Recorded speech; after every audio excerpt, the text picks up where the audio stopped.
crazy that if you want to cancel a gym membership, you have to go in there in person and have a meeting with the CEO and director. But if you want to cancel an international flight, you just call them and they're like, yep, no worries. Not even a follow-up question. It should be illegal to force me to call a number to cancel a membership instead of just having a readily accessible link on a website. The thing I'm always suspicious of is the subscription that ends when you cancel and not ends at the end of the month. Subscriptions are starting to feel like a weapon fashioned against them. If you're not only gonna have that storage unit for a month or 3 months, or you know you wouldn't want that stuff, get rid of it. Streaming services have become the very thing they swore to destroy, which is cable.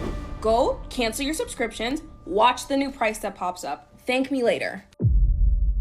The average American spends $219 a month on subscriptions. They think they're spending $86. That's a 2.5 times gap between what they're paying and what they think they're paying every single month. Now, 89% of people underestimate it, while 66% underestimate by more than $200, which means half the people watching this video right now are being charged for something they don't remember signing up for. And that's not your fault. The subscription industry is designed to make you forget. And so today we're looking at clips of people who finally notice, and I'm going to break down exactly how each trap works. Hey, if you're new here, I'm Kingsley. This channel is where we take viral money clips and turn them into the financial education you actually needed 10 years ago. So if you'd love to see more contents like this, go ahead and hit that subscribe button so you don't miss the next one. Now let's get into it. Hi, I'd like to cancel my Planet Fitness membership. Why? I just... No time? Yeah, I'm at university, so yeah. it's kind of... I mean, you're a day late. Notice how fast she pivoted to "you're a day late." You see, that's not a mistake. That's the entire script. What does that mean? You have an annual that will come out on February 1st. So, even if I cancel your membership today, you will still be charged with the annual fee because you should have canceled your account. Last day was yesterday. So why can't I cancel it today? So if I can cancel your membership today, but still the annual fee, it will still come out from your checking account. And how much is that? That's $49 plus tax. So even if I cancel for the entire year, I still have to pay $49? Yes. And why is that? Because actually, if you join another gym, they need you to pay it upfront. But with Planet Fitness, we still give you time, like 6 to 8 weeks to decide whether you want to continue your membership or not. That whole call is the modern subscription trap in 90 seconds. Now watch what she does. He asks to cancel today, but then she tells him he's already too late. And even after canceling, he still owes the annual fee. A top comment on this video with 102,000 likes says, "It always seems that you're a day late when you try to cancel." Another one from someone who says they actually work at a gym has 100,000 likes and reads, "As a gym worker, asking why is actually crazy." That's an insider telling you the interrogation is the tactic. It's designed to make you feel guilty and back out. And it's not just Planet Fitness. In August of 2025, the FTC sued LA Fitness, 3.7 million members across 600 locations, for making cancellations, quote, extremely difficult. The complaint alleges hundreds of millions of dollars in unwanted fees. And that case is still ongoing. Which brings me to this next one, because if you think the Planet Fitness call was bad, watch what this woman did to escape her gym contract. Someone on here was talking about how hard it is to cancel contracts with gyms sometimes, and that their Equinox contract said they had to either die or move to cancel it.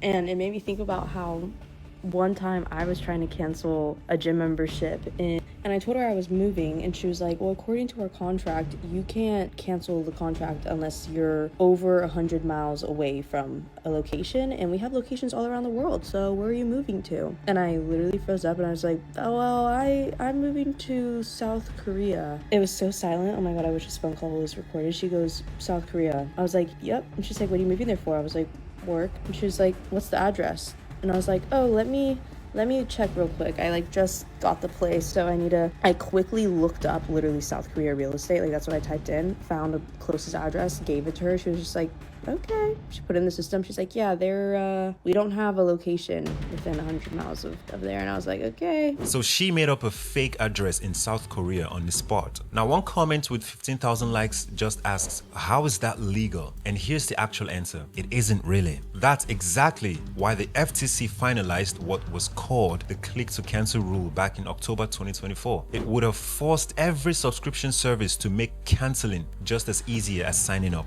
Except, and this is the part nobody tells you, that rule was struck down by the Federal Appeal Court in July of 2025. So it's not law. It has never been law. You see, the FTC is now trying again from scratch, and a new rule is years away. So when this woman had to invent a Korean address to escape a gym contract, she wasn't just being dramatic. She was navigating a system that regulators tried to fix and courts blocked. And this next clip is the tightest one linear on this whole thing.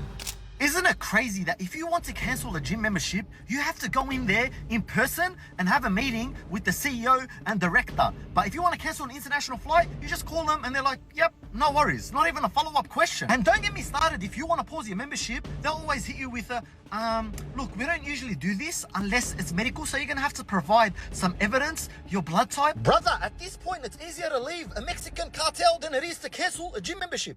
I could not have said that better. It's easier to leave a Mexican cartel than it is to cancel a gym membership. You can cancel an international flight with just one phone call, but to cancel a gym membership, you need to appear in person, provide medical evidence to pause the membership, and pray the particular employee authorized to process it is working that day. The friction is not a bug, it's the whole product. Now drop your worst cancellation story in the comments. I'm reading every single one, and I'll pin the most interesting one I find. Now here's the same trap in a completely different vertical car radio.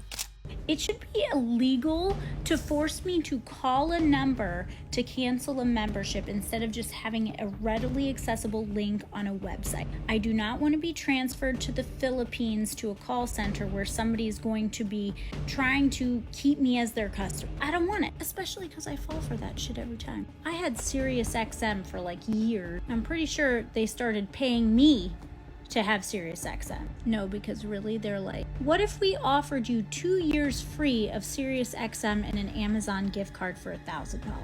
Will you still keep your Sirius XM? I'm like, what's the cat? And what money laundering thing is happening with Sirius XM that like they can afford that? I love that she said that she's pretty sure they started paying her to have Sirius XM, because that is exactly what a retention department does when you finally get through. 2 years free, $1,000 gift card, discounts they had the whole time, which raises the actual question. If they can afford to give me all this the moment I threatened to leave, how bad was I getting scammed on the way in? And speaking of that, the answer is this next clip. I just stumbled upon the quickest way to save money on your subscriptions. Go to cancel them. Yeah, go to cancel them. You want to know what's going to happen? They're automatically going to offer you a lower price. I just did it to 2 this morning. One, I was paying $1.99 for a month. It's a business expense, so whatever. I go to cancel it because I'm like, honestly, I can do it without it right now. They offered it to me for $66 a month. It's not like $66 this month because you didn't cancel. $66 is my new price. I was paying $1.99 before. Oh, that's so interesting. Went to LinkedIn, same thing. I'm paying for LinkedIn Premium. They're like, don't leave. You can have it for half off. Oh, really? Why have you been treating me like shit this whole time?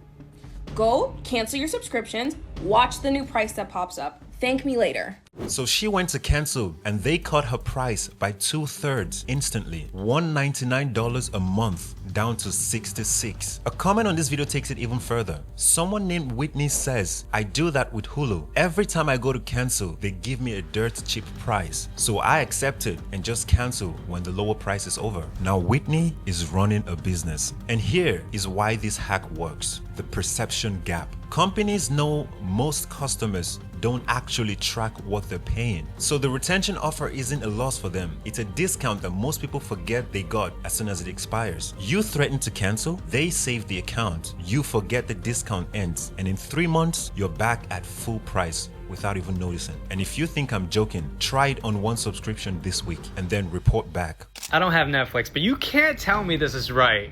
Okay, so if you want Netflix, one, you get good quality video for $8.99 a month. And if you want good quality video again with no ads, now it's $19. And if you paid for an expensive TV, you have to pay more? How did this even happen? That is ridiculous. The idea of purchasing a TV and then having to pay more for a subscription just to be able to watch it in the quality that you paid for is almost inherently wrong. Netflix used to be $4.99. That's not a nostalgia. That's a fact. In 1999, Netflix was $4.99. And in 2015, the standard plan was $9.99. In March of 2026, the standard plan hit $19.99, which has doubled since 2015. A top comment with 104,000 likes says, I remember when Netflix was $4.99 and it was shareable. Another one with 41,000 likes gets right to the point. Netflix only became popular because it didn't have commercials and it was cheaper than cable. Now, both of those aren't true anymore. That's the entire streaming era summarized in one comment. They killed cable by being cheaper and ad-free. Then they became cable, but more expensive and now with ads. And you still have to pay extra for good picture quality on the TV you already paid for. Streaming services have become the very thing they swore to destroy, which is cable. Streaming services have become so much worse than cable. They've gone like around the circle, but then straight down the hell. For context, I'm trying to watch football. I'm trying to watch the Bills game. I'm not a Bills fan, but I'm from New York, so I like to watch the Bills.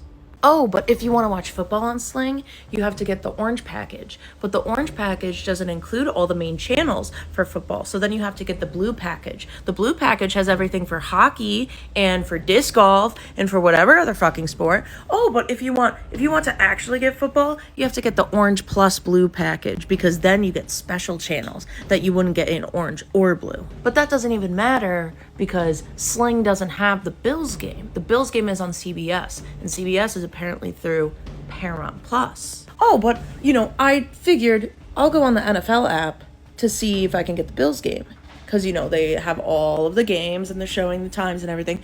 I click on the Bills game. It says, oh, sign in through your TV provider to watch the Bills game. I'm like, why would I have a TV provider if I'm using a streaming service? Why would I have a cable provider if I'm using the streaming service? Because people use streaming services to get around cable. But now I have to use DirecTV in order to watch the Bills game. That makes no sense to me. So then I'm like, oh, I'm on the NFL app, but now I have to sign into NFL Plus in order to watch the Bills game. But then I click on that and it says, oh no, you can only listen to the Bills game with NFL Plus, because you have to use DirecTV. And I'm like, so what do I do here? So then I think, okay, wait a minute. I don't have a Paramount Plus, but my mom does. So I call my mom and I'm like, hey, what's your Paramount Plus? And she says, oh, my Paramount Plus is linked through my Amazon Prime. So in order to use my Paramount Plus, you have to log into my Amazon Prime and then somehow get into Paramount Plus. So I'm like, that's great and all,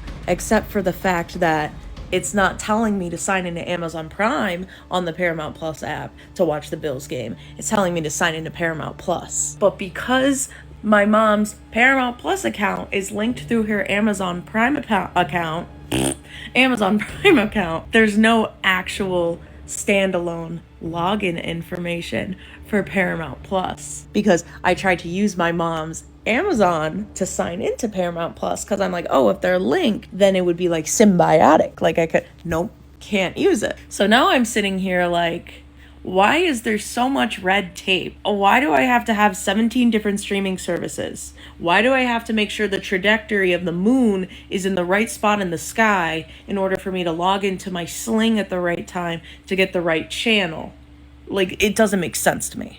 Why do I have to do a kickflip on a skateboard, solve the troll riddle, and make banana nut bread from memory in order to watch the fucking Bills game? That's exactly what streaming has become. Sling has oranges and blue packages that don't include CBS unless you cross-reference them with the trajectory of the moon, which, for the record, is the funniest sentence I've heard all year. The average American now spends $278 a month on streaming services, $3,350 a year. Think about that. That is more than most people paid for cable at its peak. Two of the top comments on this clip say the same thing. The sports fan are our only hope because the sport fans will actually revolt. But you don't have to wait for the football fans to save you. You can start by noticing this one thing, which is a design choice and not a mistake. One thing I'm always suspicious of is the subscription that ends when you cancel and not ends at the end of the month.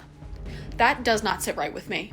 That I can cancel my subscription and it ends immediately this day, so I have to come back exactly 1 month from the free trial to cancel it, and I can't just cancel it and then it goes to the end of the month.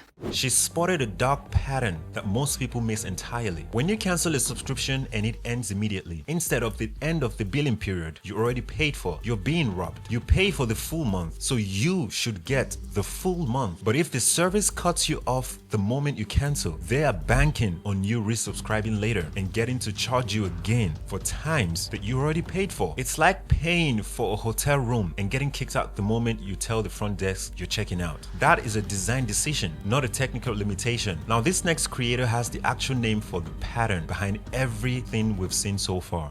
I want to talk about the subscription economy because I think the conversation has really shifted in a way that a lot of people have not realized. There used to be this version of the conversation about subscriptions where it was all about choice, right? Like, we have too many streaming services, which one should I pick? I have subscription fatigue. And like, yes, I think that obviously still exists, but I think it's gotten, more exacerbated. And now we are in an environment that is meaningfully different, where I would call it subscription captivity, where a lot of our essential services, not luxuries or nice to haves, like essential services, are locked behind these recurring payments that are becoming harder and harder to escape. And you can see examples of this in like tons of industries, whether it be from like dating to the way we communicate to entertainment, transportation, professional tools. A lot of those have gotten locked behind this wall of recurring payments that we feel like we can't escape. And I know this sounds a little dramatic, but if you really start to think through the amount of subscriptions you use, it would be probably not impossible, but unbelievably painful to untangle yourself from these subscriptions. It could be detrimental to your job. It could be detrimental to kind of your social life or things like that. And all of this really is by design. The playbook that a lot of companies use is to offer a product people need, make it subscription only, and then raise the price incrementally forever, betting that the hassle of switching or canceling will exceed the cost of staying. And this feeds into another trend that I talk a lot about, which is like the tierification of our economy, where kind of the base level of goods or services has gotten incrementally worse while these premium options have started to get pushed out. So people feel like, oh, I just need to pay more for this premium option because the base layer is just like so bad. Subscription fatigue was about choice. Too many services. Which one do I pick? But now we have subscription captivity, which is about being unable to leave. It's not that you have too many. It's that leaving any of them requires a battle plan. Netflix raises the price and you keep it because you already watch it. Adobe locks your work behind a monthly fee. Your gym literally does not let you cancel. That is captivity. And it works because 42% of Americans are being charged right now for subscriptions they forget they had. $15.5 billion a year collectively burned on subscription that nobody's using. That's not accidental. That is the product, which is exactly what this next clip is describing. So let me get this straight. Amazon Prime Video no longer has 4K. You gotta pay an extra $5 for that shit. Disney Plus, price increase. YouTube Premium, price increase. 90-second unskippable ads, what the fuck? HBO Max, price increase. Netflix, price increase. Nigga, hold on. I thought this shit was supposed to be cheaper than cable. You got motherfuckers out here spending damn near $500, $600 a year on streaming services. Now, he estimated $500 to $600 a year on streaming. But here's the honest bad news. The average national average is $3,350 a year. That's 6 times worse than his guess. His instinct to finesse is not wrong. He just doesn't know how bad the number really is. And 2 of the top comments on this clip make a case I didn't expect to be making in 2026. My DVD collection doesn't have any streaming services. Never have to worry about subscription again. And the other one says, this is why I'm still buying DVDs in 2026. Nobody thought would be here. But when a DVD is one-time $20 purchase and streaming is $20 a month per service, the math is telling you something. If you're not only gonna have that storage unit for a month or 3 months, or you know you're gonna want that stuff, get rid of it. Get rid of it. I just had my storage unit for 2 years. When I tell you, I'm not keeping none of that stuff. The only things I got out of there is my albums.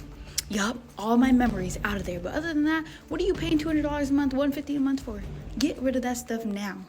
I want to be clear, this doesn't stop at streaming. Storage units are subscriptions. Car warranties are also subscriptions. iCloud is a subscription. Your car radio is also a subscription. She paid $200 a month for 2 years just to store stuff she was already going to throw away anyway. That's $4,800 for a garage sale quality pile of stuff she didn't even want. But the reason she kept paying is the same reason 42% of Americans are paying for services they forgot they had. The auto pay makes the pain invincible. 72% of people have every single subscription set to auto pay. The invincibility is the point. And this last clip captures the emotional truth of what all of this feels like. Subscriptions are starting to feel like a weapon fashioned against me. Every single month without fail, there is somebody coming to my account, taking my money as if I owe them. Like, what happened to one-off payments? Why does everything have to be subscription-based? Cloud storage, Netflix, Disney Plus, car finance, insurance. You're not actually really allowed to enjoy money anymore, because why are you telling me that I need to pay £9 a month to literally see? Like, it's not my fault that I do not have 20/20 vision. Now, she said it best. Subscriptions are starting to feel like a weapon fashioned against me. And she's not being dramatic. She's being accurate. The global subscription economy is now worth $859 billion, projected to hit $1 trillion by 2030, and that number is larger than the entire US cable industry was at its peak, which means the subscription model isn't a trend. It's an economic system built on assumption that you will not track, cancel, or notice. And here's the actual play if you want to fight back. 3 things, and you can do them this week. Number 1, open your bank statement. Every subscription you don't recognize, cancel today. That's your zombie sub audit. 2, on every subscription you do recognize, threaten to cancel once, just once. See what discount they offer. Now take it or leave it. Either way, you win. And 3, turn off auto renewal on anything that isn't essential. Force yourself to renew manually. If you don't want to renew, that's your answer. Now do those 3 things and the average person saves $240 a year without giving up anything they actually use. So now if this hits, drop the total monthly subscription number you're actually paying in the comments. Just the number, no judgment. In the next video, I'm breaking down the cost of raising a kid in 2026, and it's worse than you think. Subscribe so you can catch it, and I'll see you in the next one.